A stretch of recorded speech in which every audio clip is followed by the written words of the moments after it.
लाखो वारकऱ्यांचे श्रद्धास्थान असलेली चंद्रभागा नदी पुन्हा प्रदूषणाच्या विळख्यामध्ये सापडली आहे। नदीत साठलेल्या पाण्यावर आता दुर्गंधीयुक्त शेवाळ हे वाढलेले पाहायला मिळतात। पाण्यामध्ये भाविकांना पवित्र स्नान करावे लागते आहे। पंढरपूरला कोट्यवधी रुपयांचा निधी देऊनही चंद्रभागा प्रदूषितच असल्याने भाविकांमध्ये संतापाची लाट उसळली आहे। पाहुयात याच संदर्भातील हा खास रिपोर्ट।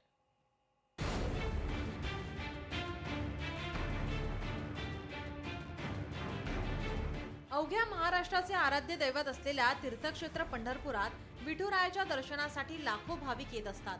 येणारा भाविक पहिल्यांदा चंद्रभागा नदीमध्ये पवित्र स्नान करतो। याच चंद्रभागा नदीचे पाणी तीर्थ म्हणून तो आपल्या देवासाठी, घरासाठी आणि गावासाठी घेऊन जातो। मात्र इथे आलेल्या भाविकाला चंद्रभागा नदीच्या दूषित पाण्यामध्ये स्नान करावं लागतंय। पण आज हेच तीर्थ शुद्ध नाहीये। सध्या नदी प्रवाहित नसल्याने पाणी एकाच ठिकाणी साचलंय। या पाण्यावर दुर्गंधीयुक्त शेवाळ जमा झालाय।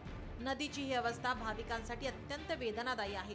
चंद्रभागेच्या स्वच्छतेकडे श्री विठ्ठल रुक्मिणी मंदिर समिती आणि नगरपालिकेचे अक्षम्य दुर्लक्ष होत असल्याचा आरोप आता भाविक करू लागलेत। वर्षाकाठी कोट्यवधी रुपयांचा निधी येऊन देखील चंद्रभागा स्वच्छ नसल्याची लाज आता प्रशासनाला आणि सरकारला वाटली पाहिजे, अशी आक्रमक प्रतिक्रिया भाविकांकडून व्यक्त होतीये।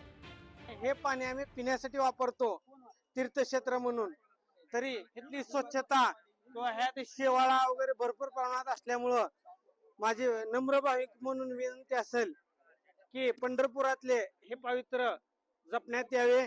स्वच्छता ह्याच्या तरी सरकारविषयी आक्षेप आहे माझा की एवढं तुम्ही कोट्यावधी निधी इथं उपलब्ध पंढरपुरासाठी उपलब्ध करून देता, तरी इथली स्वच्छता नाही। महायुती सरकार राज्यात सत्तेत आल्यापासून चंद्रभागा स्वच्छतेसाठी नमामि चंद्रभागा प्रकल्पाची घोषणा झाली आहे। या माध्यमातून चंद्रभागेच्या उगमापासून ठिकठिकाणी नवीन स्वच्छता यंत्रणा बसवण्याचे काम सुरू आहे। या कामांसाठी कोट्यवधीचा निधी येतो, अनेक नव्या उपाययोजनांची घोषणा होते, मात्र या योजना वर्षानुवर्ष केवळ कागदावरच राहिल्याचे दिसून येते। महिन्याची एकादशी असो व 15 दिवसांची एकादशी असो, विठू भक्तांचा ओघ नेहमीच पंढरपुरात असतो। सरकारने किमान भक्त पुंडलिकाजवळचे नदीपात्र तरी स्वच्छ ठेवावे, अशी मागणी वारंवार भाविकांकडून केली जाते। मात्र सरकार कुठलेही असो, या मागणीकडे प्रत्येक वेळेस अक्षम्य दुर्लक्ष होत असल्याचा आरोप भाविकांनी केलाय। चंद्रभागेनं फक्त डोळ्याने जरी पाहिलं तर एक एक तीर्थांचं स्नान घडल्याचं पुण्य मिळत असतं, पण आज आपण पंढरपूरमध्ये येऊन बघताय तर सगळं ह्या नदीच्या कडेला, नदीच्या काठेला ही सगळी घाण पडलेली आहे आणि एवढा कचरा जमा झालेला आहे। इथं स्वच्छता नाही। तरी असं विनंती करतो मी सरकार शासनाला की यांनी सगळी स्वच्छता करून घ्यावी। वाळवंटामध्ये वारकरी भाविक भक्त येत असतात आणि सर्व इथं स्नान करतात।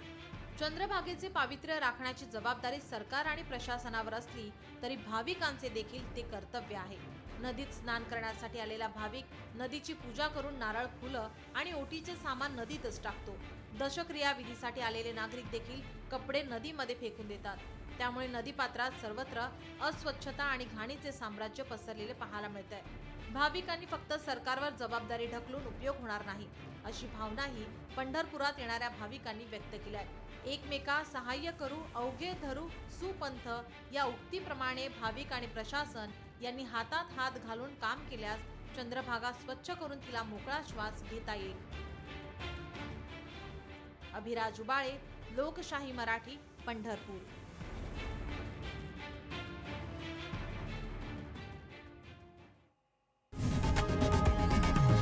लोकशाही मराठी ऐका, पहा, जागरूक रहा।